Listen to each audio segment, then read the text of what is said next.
नमस्कार दोस्तों, स्वागत है आपका अपने सरकारी नौकरी अलर्ट चैनल पर।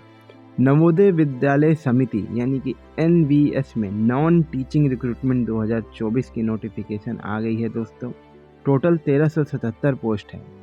तो ये नॉन टीचिंग स्टाफ की वैकेंसी है दोस्तों, यानी कि इसमें कोई भी टीचर संबंधी पोस्ट पर कोई भी रिक्रूटमेंट नहीं होगी।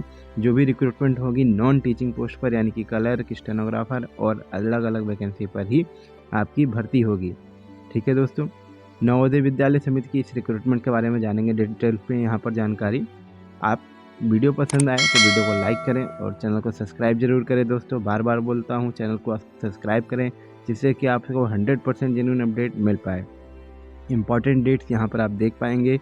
22 मार्च 2024 एप्लीकेशन फॉर्म भरने का डेट और 30 अप्रैल 2024 लास्ट डेट होगा। इसके अलावा अगर फॉर्म में कोई गलती कर देते हैं तो 2 से 4 मई 2024 के बीच में करेक्शन लिंक आएगा, वहाँ से आप उसे करेक्ट कर पाएंगे। एग्ज़ाम डेट और एडमिट कार्ड का लिंक जैसे ही आएगा हम आपको शॉर्ट वीडियो के माध्यम से नोटिफाई कर देंगे। तो चैनल को सब्सक्राइब जरूर करें दोस्तों। एप्लीकेशन फ़ी देख सकते हैं। फीमेल स्टाफ नर्स के लिए 1500 रुपये फ़ीस है। ऑल अदर पोस्ट के लिए 1000 रुपये और SC ST तथा फिजिकली हैंडीकैप्ड के लिए 500 रुपये फ़ी है। पेमेंट आप ऑनलाइन कर पाएंगे। इसके अलावा यहाँ पर देख पाएंगे आप टोटल 1377 पोस्ट है दोस्तों, जिसमें फीमेल स्टाफ नर्स की 121 वैकेंसी है। और इसके लिए एलिजिबिलिटी क्या है? बैचलर डिग्री इन नर्सिंग में आपके पास होनी चाहिए और रजिस्टर्ड आप होने चाहिए as a nurse with any state council, मतलब पूरे ऑल ओवर इंडिया में कोई भी स्टेट काउंसिल से होने चाहिए आप नर्स के लिए रजिस्टर्ड। 35 साल का आपका मैक्सिमम एज लिमिट है इसमें फीमेल स्टाफ नर्स के लिए। ठीक है, और इसके अलावा असिस्टेंट सेक्शन ऑफिसर का देख सकते हैं 5 वैकेंसी है। ठीक है, असिस्टेंट सेक्शन ऑफिसर का, जिसके लिए bachelor degree in any stream आपके पास होना चाहिए और 3 साल का एक्सपीरियंस होना चाहिए आपके पास। एज लिमिट है 23 से 33 साल मैक्सिमम। तो अगर आपके इनके बीच में है तो असिस्टेंट सेक्शन ऑफिसर का फॉर्म भर पाएंगे आप। इसके अलावा ऑडिट असिस्टेंट की 12 वैकेंसी है, जिसके लिए बैचलर डिग्री इन बीकॉम या कॉमर्स चाहिए आपके साथ और 18 से 30 साल का मैक्सिमम एज लिमिट है इसके लिए। जूनियर ट्रांसलेशन ऑफिसर की 4 वैकेंसी है दोस्तों, जिसके लिए मास्टर डिग्री इन हिंदी, ठीक है ध्यान से सुनिएगा, master degree in Hindi with English as a compulsory subject in degree level आपके पास है, तो आप जूनियर ट्रांसलेशन ऑफिसर का फॉर्म भर पाएंगे। इसके अलावा अगर आपने मास्टर डिग्री किया है इन इंग्लिश में with Hindi as a compulsory subject in degree level और ग्रेजुएशन में हिंदी आपके पास एक कंपलसरी सब्जेक्ट के रूप में है, तो भी आप फॉर्म भर पाएंगे। इसके अलावा मास्टर डिग्री आपने किसी भी सब्जेक्ट में किया है अदर देन हिंदी या इंग्लिश और with English medium and Hindi as a compulsory और इलेक्टिव सब्जेक्ट आपका ग्रेजुएशन में था, तो भी आप यह फॉर्म भर पाएंगे। और एज लिमिट है 32 साल इसमें। और जिसके लिए ज़्यादा डिटेल में जानकारी देखेंगे हम आपके, अभी आपका ऑफिशियल नोटिफिकेशन आएगा तब उसमें देखेंगे ज़्यादा जानकारी। ठीक है, तो आशा करता हूँ ये आपको समझ में आ रही होंगी चीज़ें दोस्तों। अभी हम देखते हैं लीगल असिस्टेंट की, जिसके लिए 1 वैकेंसी है मात्र। लीगल असिस्टेंट का देख सकते हैं, बैचलर डिग्री इन लॉ आपके पास होना चाहिए, लॉ यानी कि LLB बोलते हैं जिसे। इसमें आपको 3 साल का एक्सपीरियंस होना चाहिए हैंडलिंग लीगल केसेस का। ठीक है, और एज लिमिट आपकी 23 से 35 साल आपकी हो सकती है लीगल असिस्टेंट के लिए। ठीक है, तो लीगल असिस्टेंट की वैकेंसी यहाँ पर थी। स्टेनोग्राफर की वैकेंसी देख सकते हैं, 23 वैकेंसी है स्टेनोग्राफर की, जिसमें आपका इंटरमीडिएट पास होना चाहिए। 10 मिनट का डिक्टेशन होगा दोस्तों, 80 वर्ड पर मिनट की स्पीड पर बोला जाएगा। ट्रांसक्रिप्शन आपको 50 मिनट इंग्लिश के लिए टाइम दिया जाएगा और 65 मिनट का टाइम दिया जाएगा हिंदी वालों के लिए। एज लिमिट 18 टू 27 ईयर्स आपकी हो सकती है। कंप्यूटर ऑपरेटर की वैकेंसी है, 2 वैकेंसी है। BE BTech BSc BCA in computer science IT में आपका पास होना चाहिए। 18 से 30 साल आपका एज लिमिट है। कैटरिंग सुपरवाइज़र की 78 वैकेंसी है। Bachelor degree in hotel management आपके पास है तो भर पाएंगे फॉर्म। इसके अलावा certificate in category with 10 year service in defence service अगर आपके पास ये है तो भी आप कैटरिंग सुपरवाइज़र का फॉर्म भर पाएंगे। 35 ईयर मैक्सिमम एज लिमिट है। जूनियर सेक्रेटरियल असिस्टेंट की 21 वैकेंसी है। इंटरमीडिएट एग्ज़ाम पास हैं आप।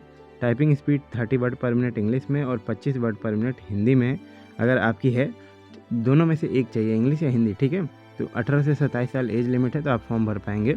और जूनियर सेक्रेटरीट असिस्टेंट की 360 वैकेंसी है, जिसके लिए सेम एलिजिबिलिटी डिटेल है जूनियर सेक्रेटरीट असिस्टेंट वाली। ठीक है, इलेक्ट्रिकल कम प्लम्बर के लिए 128 वैकेंसी है दोस्तों। क्लास 10th हाई स्कूल पास होने चाहिए आप with ITI certificate in electrician या फिर वायरमैन या फिर प्लम्बिंग, और 2 साल का एक्सपीरियंस भी चाहिए। 18 से 40 साल एज लिमिट है, तो आप फॉर्म भर सकते हैं। और लैब अटेंडेंट का देख सकते हैं 161 वैकेंसी है। क्लास 10th पास होने चाहिए with diploma in laboratory technique, या फिर इंटरमीडिएट में आपके पास साइंस स्ट्रीम होना चाहिए, तो आप लैब अटेंडेंट का फॉर्म भर पाएंगे। 18 से 30 साल मैक्सिमम एज लिमिट है आपकी। मेस हेल्पर की 442 वैकेंसी है। हाई स्कूल आप पास होने चाहिए इन एनी सब्जेक्ट से विद 5 साल का एक्सपीरियंस आपके पास मेस हेल्पर का होना चाहिए। 18 से 30 साल की एज लिमिट है। इसके अलावा मल्टीटास्किंग स्टाफ यानी MTS की 19 वैकेंसी है, जिसके लिए क्लास 10 है यानी कि हाई स्कूल आप पास होने चाहिए। ठीक है। अच्छा दोस्तों, अभी हम सरकारी रिजल्ट से आपको ये जानकारी दिखा रहे थे, क्योंकि ऑफिशियल नोटिफिकेशन में एलिजिबिलिटी संबंधित कोई जानकारी नहीं ली गया है। यहाँ पर आप नवोदय विद्यालय की ऑफिशियल साइट देख सकते हैं। ऐसे यहाँ पर आपको नवोदय विद्यालय की ऑफिशियल साइट दिख जाएगी। आपको फॉर्म के लिए अप्लाई करना है तो नवोदय विद्यालय के ऑफिशियल साइट पर जाएंगे तो ये पहले ही पेज पे सबसे ऊपर पहले नंबर पे आपको डायरेक्ट अप्लाई करने के लिए यहाँ पर मिल जाएगा लिंक। इसके अलावा डिस्क्रिप्शन बॉक्स में भी आपको लिंक मिल जाएगा अप्लाई करने का।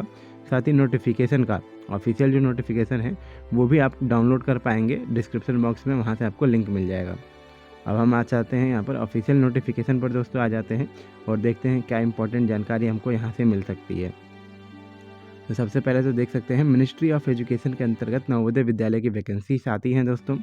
अच्छा, अभी आपको कमेंट बॉक्स में आप कमेंट करो आप मिनिस्ट्री ऑफ एजुकेशन इस समय कौन है हमारे इंडिया में। ठीक है। और इसके अलावा नवोदय विद्यालय समिति की ये जो वैकेंसी है दोस्तों नॉन टीचिंग स्टाफ की, जो कि मैंने पहले आपको बता दिया है। और ऑनलाइन मोड में ही सिर्फ आप यह फॉर्म भर पाएंगे। अगर कोई आपसे कहता है कि मैं ऑफलाइन मोड में आपका फॉर्म भर देता हूँ यानी कि कागज़ पेन से, तो वो पॉसिबल नहीं हो पाएगा, सिर्फ ऑनलाइन मोड में वैकेंसी है। ठीक है। और यहाँ पर साफ साफ लिखा भी है application form in any other mode shall not be accepted. ठीक है। और ओनली 1 एप्लीकेशन, एक कैंडिडेट सिर्फ एक एप्लीकेशन फॉर्म भर पाएगा। अगर आपको अलग अलग पोस्टों के लिए भी भरना है वैकेंसी तो उसमें भी आपको एक ही एप्लीकेशन फॉर्म भरना होगा। ठीक है। और इसके अलावा डेट यहाँ पर आप देख सकते हैं, डेट हमने आपको ऑलरेडी बता दिया है कि कब से कब तक आप फॉर्म भर सकते हैं, क्या डेट की सारी जानकारी रहेगी। इसके अलावा यहाँ पर एप्लीकेशन फ़ी तो हमने आपको ऑलरेडी बताया था, फिर भी एक बार यहाँ पर आपको डिटेल में बताते हैं।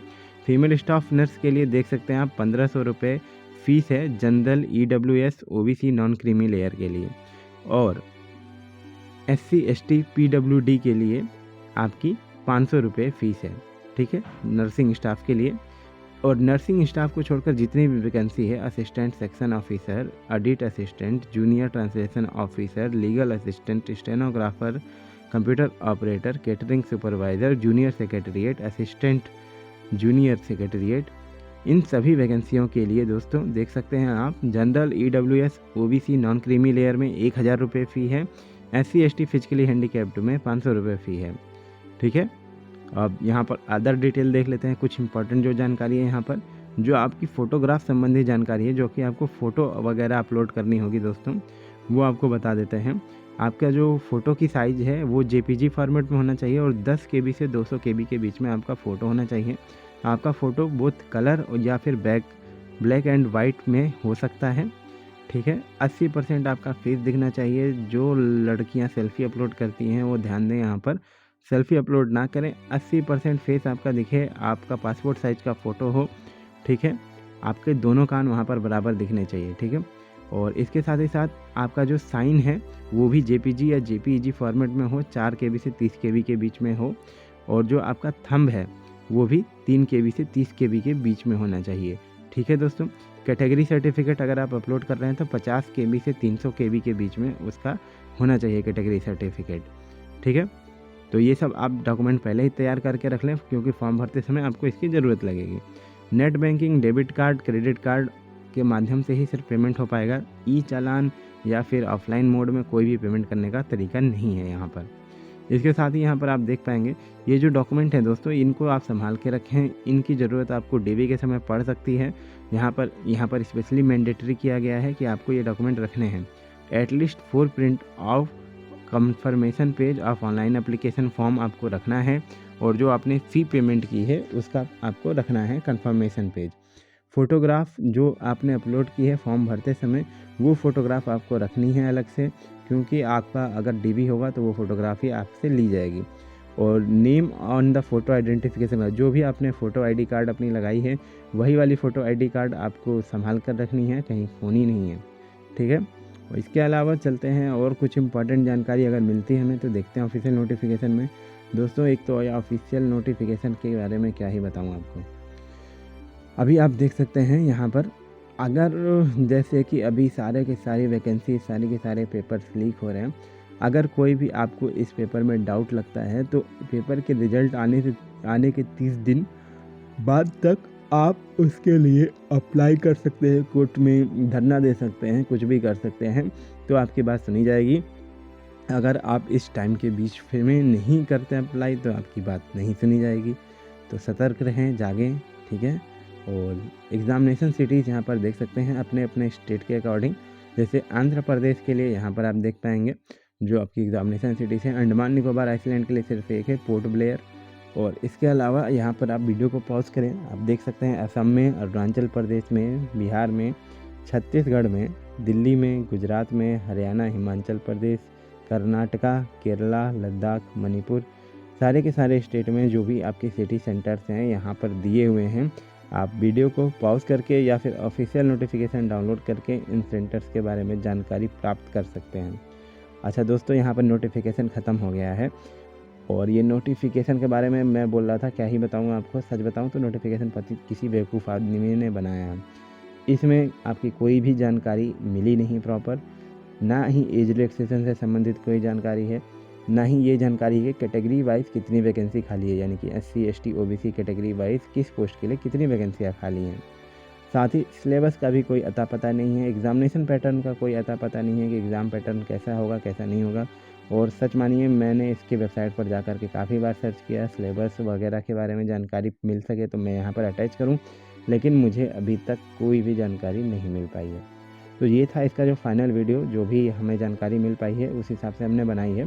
हाँ, प्रीवियस ईयर के पेपर्स के हिसाब से आप इसकी जानकारी सिलेबस वगैरह की ऑनलाइन देख सकते हैं, आपको टेक्स्ट बुक पर मिल जाएगी जानकारी, और भी बहुत सारी वेबसाइट होंगी जो कि जानकारी आपको प्रोवाइड कर पाएंगी। दोस्तों जो भी लोग तैयारी कर रहे हैं इस समय, उनको मोटिवेशन की बहुत ज़रूरत है, इसलिए यहाँ पर हमने कुछ मोटिवेशन संबंधित चीज़ें लगाई हैं। ध्यान से सुनिएगा। सफ़र में मुश्किलें आएँ तो हिम्मत और बढ़ती है, अगर कोई रास्ता रोके तो जुर्रत और बढ़ती है, अगर बिकने पर आ जाओ तो घट जाता है दम अक्सर, ना बिकने का इरादा हो तो कीमत और बढ़ती है। ठीक है दोस्तों, तो इसी लाइन के साथ मैं आपको अलविदा कहता हूँ। मिलेंगे आपसे नेक्स्ट वीडियो में नए वैकेंसी के साथ। तब तक के लिए खुश रहिए, मुस्कुराते रहिए और देखते रहिए हमारा सरकारी नौकरी अलर्ट, 100% जेन्युइन अपडेट्स के लिए सरकारी नौकरी के संबंधित। बाय बाय दोस्तों, जय हिंद, जय भारत।